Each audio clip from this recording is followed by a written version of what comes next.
Muy bien, hoy quiero compartir algo muy breve, unos pocos minutos, un pequeño devocional que lleva como título Aviva tu obra en medio de los tiempos. El que quiera abrir la Biblia, el que tenga Biblia y la quiera abrir, en el profeta Habacuc, capítulo 3. Libro del profeta Habacuc, capítulo 3. Voy a dar tiempo porque eso es uno de esos libros que son difíciles de encontrar. ¿Que sí? Bueno, en el móvil es más fácil de encontrarlos.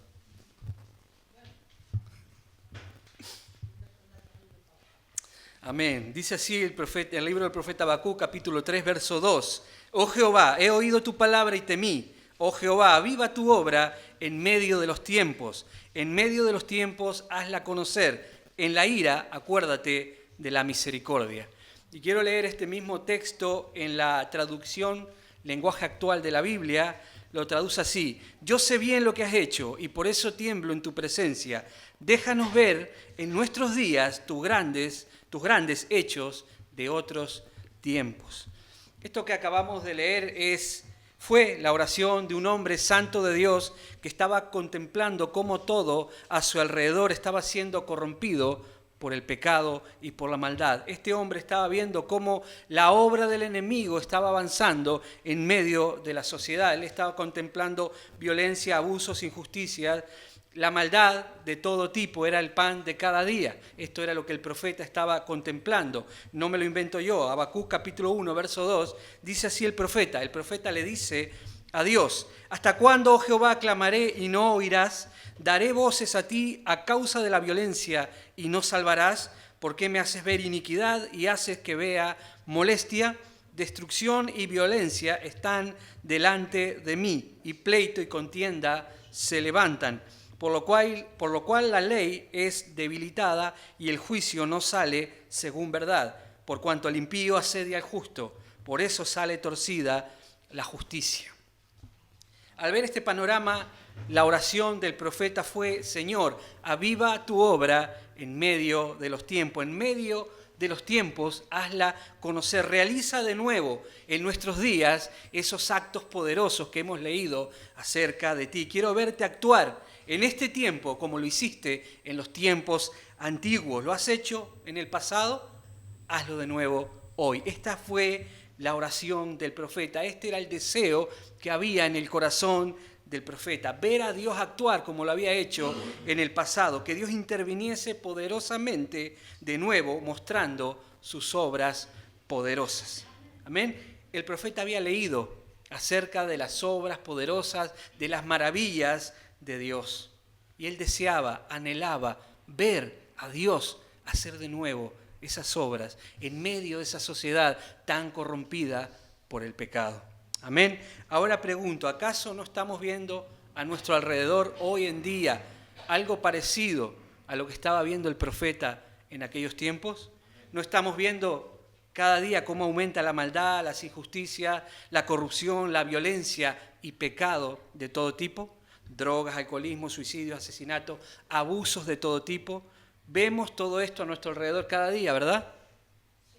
Lo vemos también en esta sociedad actual. Y pregunto también, al ver todo esto, ¿no debería haber en nosotros, que somos hijos de Dios, el mismo clamor y el mismo deseo que había en el corazón del profeta?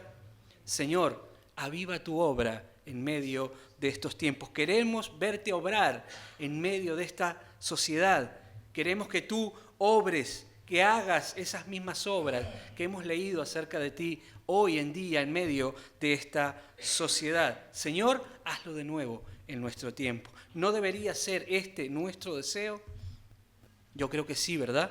Amén. Amén. Pregunto, ¿cuántos quieren ver a Dios obrando poderosamente aquí en Sama, aquí en la cuenca del Nalón, en estos pueblos? Si este no es tu deseo, si tu deseo no es desear ver a Dios obrar poderosamente en estos pueblos, en esta sociedad, eres un religioso y de verdad no amas a Dios. Porque el que de verdad ama a Dios desea, anhela ver manifestado el poder de Dios en medio de la sociedad. El dolor que tiene en su corazón a ver cómo se pierde esta generación nos debe llevar a clamar delante de Dios. Queremos que actúes, Señor. Amén. En cierta ocasión, unas personas se acercaron a Jesús y le hicieron una pregunta. Esto está en Juan capítulo 6, verso 28. Le preguntaron, ¿qué debemos hacer para poner en práctica las obras de Dios? Esta fue la pregunta. Jesús le respondió, esta es la obra de Dios. Esta es la principal, la más importante de las obras de Dios. Que creáis en aquel que Él ha enviado, o sea, en Jesucristo. Este es el interés principal de Dios, que la gente conozca a Jesús, aquel que Dios ha enviado, aquel que ha enviado a morir en una cruz por nuestros pecados, aquel que derramó su sangre inocente por cada uno de nosotros, para darnos salvación y vida eterna. Amén.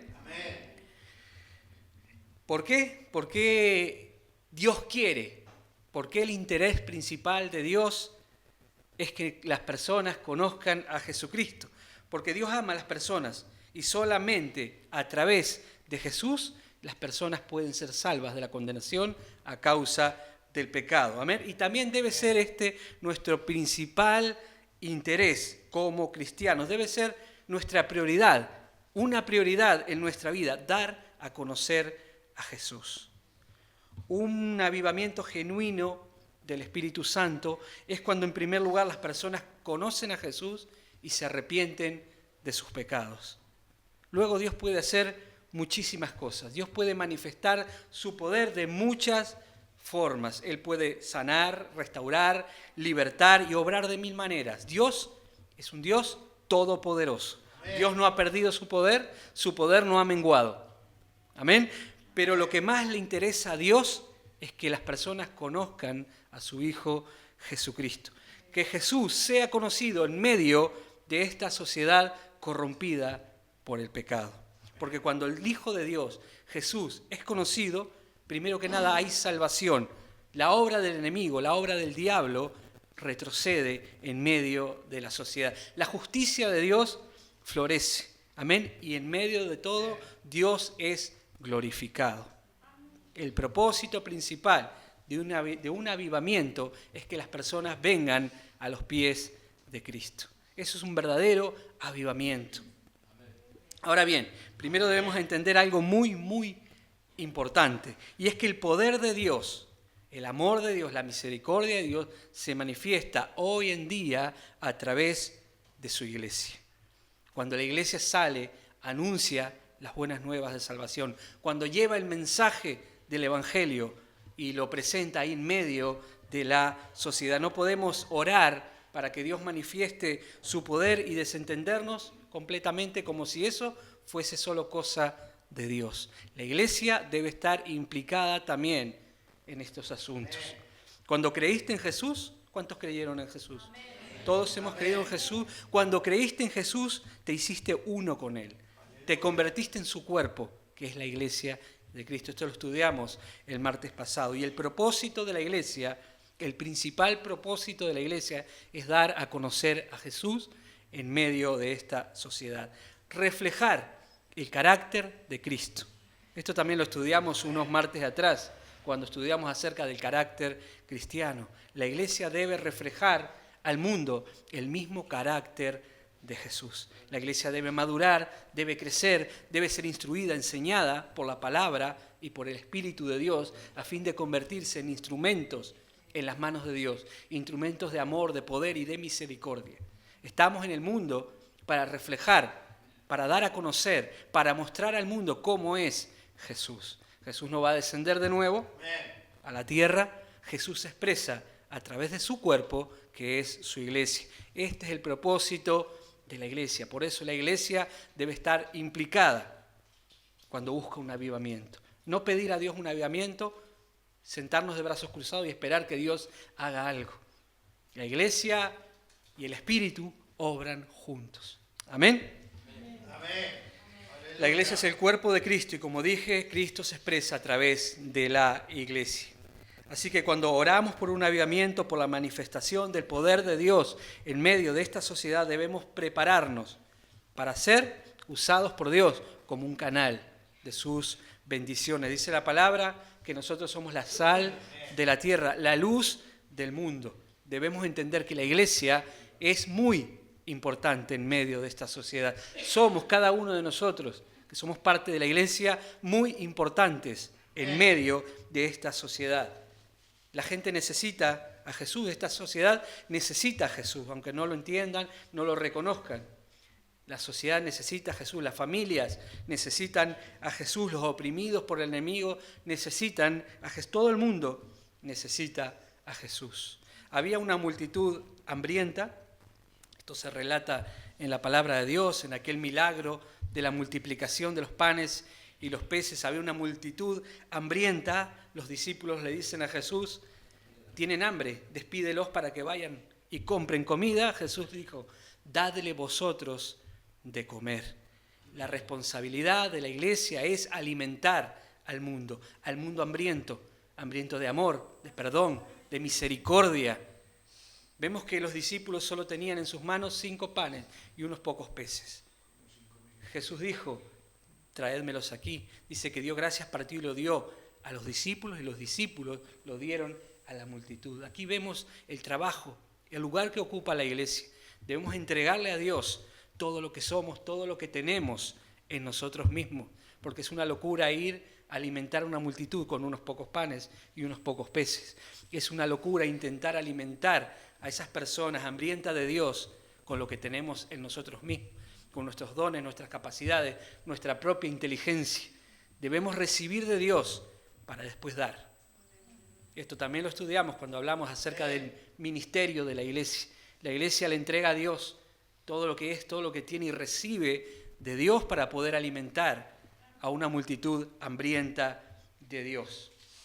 Pregunto, ¿quién va a consolar a esas personas, a esas mujeres que han abortado, a esos niños, a esas personas que fueron abusadas, a esas personas que han perdido hijos? ¿Quién va a ayudar a esas personas que están envenenadas, llenas de rencor, llenas de odio, a esas personas que están esclavizadas al pecado? Amén. A esas personas que piensan en suicidarse. ¿Quién va a dar respuestas a esas preguntas que hay en la calle acerca del propósito de la vida? ¿Quiénes somos? ¿De dónde venimos? ¿A dónde vamos? Esas respuestas solamente las tiene Jesús, la tiene la palabra de Dios. Amén. Y la palabra de Dios es predicada a través de la iglesia. Gloria a Dios. Amén. La iglesia es la encargada de dar a conocer la palabra de Dios. La iglesia no puede vivir indiferente ante todas estas cosas. ¿Eres cristiano? Amén. Si eres cristiano ya no puedes vivir para tus propios intereses. No debes vivir para buscar lo que a ti te gusta. No puedes vivir solamente para pasarlo bien, buscar el entretenimiento, buscar el placer, etcétera, etcétera. Tenemos que vivir por y para los intereses del reino de los cielos. Hay egoísmo en medio de la sociedad. Hay personas que solo buscan el placer, pasarlo bien. Hay indiferencia, no hay compasión, no hay misericordia en medio de esta sociedad. A nadie le importa el sufrimiento de su prójimo. Cada uno vive para sí mismo, se importan a sí mismo. Solo egoísmo vemos hoy en las calles. Lo dice la palabra, dice que en los últimos tiempos, por haberse multiplicado la maldad, el amor de muchos se va a enfriar. Y si el amor de la iglesia hacia el mundo se enfría, ¿qué va a hacer la iglesia? La iglesia pierde su propósito. Amén. Solo vamos a hacer una religión más como tantas. Lo que nos diferencia es el amor que Dios puso en nuestro corazón hacia la sociedad. Expresar ese amor. Amén. Un avivamiento nace cuando los corazones de los cristianos arden de amor por esta sociedad perdida. Amén. Esto había en el corazón del profeta Habacuc. Amor, pesar por la situación, de cómo estaba esa sociedad. Sobran las personas que acusan, que señalan, que juzgan, etcétera, etcétera. No estamos para condenar al mundo, para juzgar al mundo. Estamos para expresar el amor y la misericordia de Dios. Todos recordamos a aquella mujer que fue encontrada en pecado, que se trajo a los pies de Jesús. Jesús le dijo, ni yo te condeno, vete y no peques más. Este es el mensaje que debemos dar a la sociedad. Mostrar el pecado y decir no peques más, mostrarle el camino de salvación. Amén. Entonces, ¿qué debo hacer para ser un canal por el cual Dios se exprese al mundo? ¿Qué debo hacer para expresar a Jesús a través de mi vida? Yo creo que todos queremos eso, ¿verdad? Ser un canal por el cual Dios fluye al mundo. Y la respuesta es conocer a Dios, conocerle de una manera íntima. Lamentablemente Dios se ha vuelto un Dios desconocido, aún en medio de la iglesia. Y no es porque Dios se esconda, sino porque últimamente Dios no se busca. Aún en medio de la iglesia busca el placer, busca el entretenimiento, busca pasarlo bien. Se ha contagiado con ese espíritu que hay en el mundo. Pero debemos buscar primeramente las cosas de Dios. Daniel 11:32 dice así: mas el pueblo que conoce a su Dios se esforzará y actuará. Si no conocemos a Dios no vamos a hacer nada, no vamos a actuar, nos vamos a quedar sin hacer nada. Por eso la Biblia nos llama a conocer a Dios. Isaías, el capítulo 6 de Isaías, relata que Isaías tuvo una visión de Dios, de la gloria de Dios, y relata también el llamamiento de Isaías. Si queréis buscarlo, está en Isaías capítulo 6. Aquí relata el llamamiento de Isaías y esa visión que tuvo el profeta acerca de la gloria de Dios. Dice así el verso 6 del capítulo 6: en el año que murió el rey Usías, vi yo al Señor sentado sobre un trono alto y sublime, y sus faldas llenaban el templo.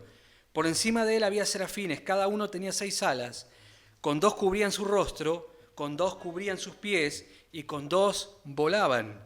Y el uno al otro gritaba, daba voces, diciendo: Santo, Santo, Santo, Jehová de los ejércitos, la tierra, toda la tierra está llena de su gloria. Y el verso 8 dice: después oí la voz del Señor que decía: ¿a quién enviaré y quién irá por nosotros? Entonces respondí yo: heme aquí, envíame a mí. Isaías tuvo un encuentro con Dios, una revelación de Dios que le hizo ver 3 cosas. Primero, la santidad, la pureza y la grandeza de Dios. Luego vio también su miseria, su pecado. Amén. Y luego vio la responsabilidad que él tenía de ir en el nombre de Dios. Amén. Esto entendemos cada uno de nosotros cuando de verdad, cuando realmente conocemos a Dios. Pero vemos que Dios, antes de enviar a Isaías, hace algo con él. Amén. Lo limpia, lo purifica. Lo dice en el verso 5 y el verso 6. El verso 5. Entonces dije, estas son palabras de Isaías: ay de mí que soy muerto, porque siendo hombre inmundo de labios y habitando en medio de pueblo que tiene labios inmundos, han visto mis ojos al Rey Jehová de los ejércitos. Y dice: y voló hacia mí uno de los serafines teniendo en su mano un carbón encendido, tomado del altar con unas tenazas, y tocando él sobre mi boca dijo: he aquí que toco tus labios y es quitada tu culpa y limpio tu pecado. Como iglesia debemos buscar la revelación de Dios. Debemos tener una revelación clara de quién es Dios, de cómo es Dios. Amén. Debemos tener una revelación clara de quiénes somos nosotros, de nuestro pecado, de nuestra suciedad, de nuestra necesidad de Dios. Y como iglesia debemos entender cuál es nuestro propósito. Ir, ser enviados por Dios a anunciar las buenas nuevas de salvación. Amén. Dios está llamando a su iglesia a santificarse, a limpiarse de toda contaminación. Que su iglesia esté dispuesta a ir y ser un canal por el cual Dios pueda obrar. Debemos entender que lo que el mundo necesita, lo tiene la iglesia. Tenemos lo que el mundo necesita. Tenemos la cura para la peor enfermedad que jamás sufrió la humanidad, que es el pecado. Y la cura es el Evangelio de Jesucristo, las buenas nuevas de Jesucristo. Amén. Debemos entender que esto no es un juego, no es una religión. No venimos a jugar a ser cristianos. Vivimos en tiempos finales que, como dije, estamos viendo en nuestra sociedad cómo la obra del enemigo cada día avanza. Amén. Cómo los jóvenes se pierden, cómo aumenta la drogadicción, los abusos, suicidios, asesinatos, etc. Amén. Dios es santo y justo. Pedirá cuentas a cada uno de nosotros. El mandato de Jesús fue: id y hacer discípulos. Id es una orden, es un mandato, no es una opción. Esa es nuestra responsabilidad como iglesia: id al medio a la sociedad, alumbrar, ser esa sal. Amén. Que la iglesia de Sama sea una iglesia que utilice Dios para traer un avivamiento en medio de estos pueblos. Yo quiero ser un canal por el cual Dios se exprese al mundo. Yo en mí mismo no tengo nada, Dios no vio nada en mí especial, ni en ninguno de nosotros Dios ve algo especial. Solamente pide que nos rindamos a Él en obediencia, que reconozcamos que no hay nada de valor en nosotros, que nos limpiemos de toda contaminación. Amén. Y Dios no fallará en usarnos para su gloria. No debemos endurecer nuestro corazón, no nos debemos volver indiferentes ante el problema de esta sociedad. No debemos buscar solamente el entretenimiento, el pasarlo bien. El diablo ha diseñado este mundo para que el cristiano pierda el tiempo. Redes sociales, series, videojuegos, deporte, etcétera, etcétera. Hay mucho en medio de esta sociedad que nos da placer, nos da entretenimiento, cosas que a nuestra carne le agradan, pero la Biblia nos llama a redimir el tiempo, a rescatar tiempo para invertirlo en el Señor. Estas cosas no son malas, pero cuando se vuelven una prioridad en nuestra vida, cuando solo vivimos para el entretenimiento, para el placer, para pasarlo bien, todas estas cosas se vuelven pecado en nuestra vida. Amén. Nuestra prioridad es buscar el reino de Dios y su justicia. Amén. No vivamos como si un avivamiento solo es cosa de Dios. El avivamiento también es cosa de la iglesia. Los asuntos de Dios también son los asuntos de la iglesia. ¿Cuántos quieren ser felices? ¿Cuántos quieren sentirse plenos, llenos? Una persona solamente se va a sentir feliz y plena cuando hace aquello para lo cual fue creada. Cuando cumple su propósito. Y el propósito de la iglesia es expresar a Jesucristo.